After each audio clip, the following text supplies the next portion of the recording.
Welcome back to Capitol Review. I'm Mark Hall. President Trump met with members of NATO this week in Turkey. The president telling reporters that it was time well spent.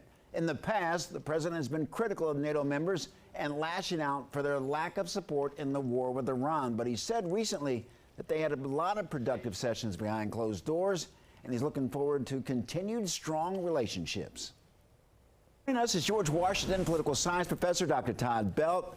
Dr. Belt, welcome back to Capitol Review. Great to be with you, Mark. Thanks for having me on. You know, we're always glad to have you. President Trump attending the NATO summit. What's been the reaction?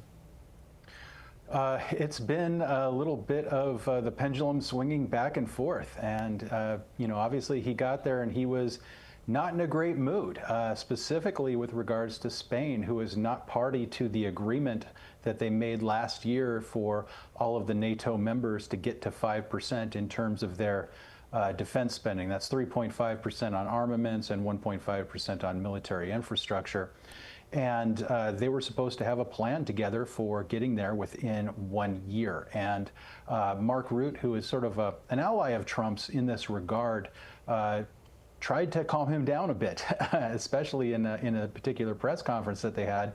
And then towards the end of it, Donald Trump was saying, everybody's loves me, everything's full of love, and everything's great. So we kind of don't know where everything stands, although we do know that with the new agreement that Ukraine can manufacture the Patriot missiles, that is a pretty significant difference. And I think that the NATO members would be pretty happy to have that news. So from a big picture public perception standpoint, did he do a good job of maybe reconnecting with some of the allies that he's been critical of in the past?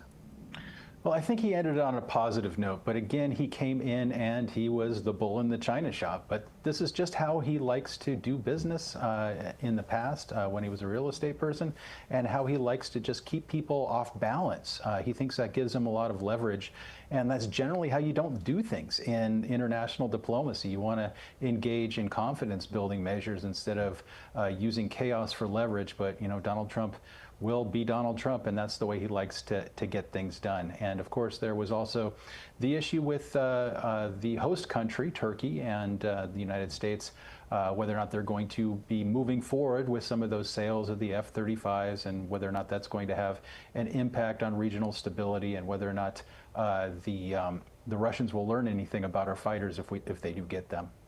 Well, closer to home, Professor, Kentucky Senator Mitch McConnell's health remains a mystery. There's been reaction on both sides of the aisle.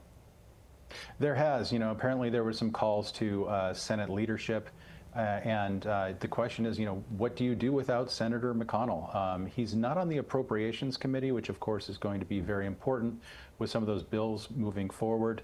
I'm sorry, he is on the Appropriations Committee, but he's not on the Budget Committee, which is going to be the really important one moving forward with that reconciliation bill. So he won't affect it that way.